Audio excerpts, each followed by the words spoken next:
everyone, and welcome to the Mountaineer Postgame Show. I'm Schuyler Callihan. That is West Virginia legendary running back Eugene. Napoleon, the Mountaineers victorious in Cincinnati today, 31-24. Had a big lead, but they saw it shrink. They were able to hold off the Bearcats to get their fifth win of the season. Let's go ahead and take a look here at the numbers. Nico Marchiol didn't have to do too much today. 9 of 15 for 156 yards, a touchdown and an interception apiece. Jaheim White, 64 yards on 13 carries. And for Cincinnati's Brennan Sorsby, 279 yards, a touchdown, and a pick. He also had a fumble. Kind of an up and down day for him in terms of taking care of the football and doing good things throwing it. But, Gene, it's a tough time to get a win in the Big 12 right now. It feels like there's all sorts of craziness from week to week. You can never predict these things. Winning on the road is difficult. And I understand fans are going to be upset about the 24-7 blown lead. That's 2 straight games now where they had that lead blown. It is an issue. We will talk about it, but winning on the road is tough, and you got to take it for when you can get it. Absolutely. No, listen, I'm satisfied with it. There's a whole bunch of changing in Morgantown. You talk about a new DC. Kuntz did a really good job, in my opinion. The defense scored 17 freaking points.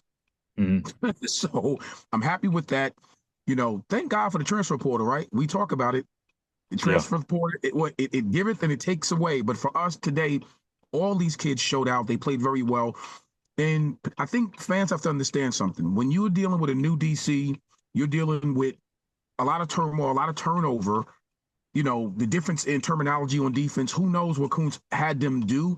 They seem to play a lot faster. They seem to play a little bit more aggressive against the pass, which I was really excited about. I'll take it. Put it this way, Schuyler, if the score was reversed and we would have lost, okay, 31-24. Yeah. So give me the victory. I'll take the victory. There's no such thing as a pretty win or as a pretty loss, right? It's only ugly wins and happy wins. There's no such thing as a pretty loss. But absolutely. Yeah, I mean, I think at some point it's going to come back and haunt this team if they don't figure out how to close things out and put teams away. When you have a big lead like that, whether it's home or away, you've got to be able to find a way to shut the door on them. I mean, they were 24-7. They were driving the ball down the field. If that ball doesn't get intercepted and you find a way to get in the end zone, it's 31-7, and it's almost an insurmountable comeback for Cincinnati that they're going to have to go through. But one play later, they have the touchdown, 80 yards, and all of a sudden it's a 10-point game, and it started to feel like that game out in Tucson a couple of weeks ago. So they've got to figure that out. Offensively, right. Nico Marchiol, again, didn't have to do a whole lot, but I think he kind of stayed within himself. The interception, I don't really put a whole lot on him. To me, this is more about Neil Brown. Make the kid or let the kid throw the football over the middle of the field. There's so much underneath stuff, behind the line of scrimmage stuff. There's too many plays where he's rolling to his non-dominant side, which puts him at a disadvantage. And the shots downfield he's connecting on. I mean, the deep balls look beautiful, but there's not enough over the middle of the field. He can throw the football. You're 100% right. He put some dimes in there, man. Let me tell you something. Justin Robinson had a big day today. Yes. He could have had a day had, again, the plays were called to allow Nico to, throw the ball down the field. His mid-range game is really, really good. Throwing the ball deep down the field was really, really good. So I think you're right. I think we get a little bit too conservative every now and again on offense. I'm glad that we ran the ball efficiently. Jaheim is something else, man. It seemed like he was going to bust one as the game. Yeah. I was really happy with the offensive line the first 3 quarters, first, second, and third quarter. It looked like they got a little tired going into the fourth quarter for some reason.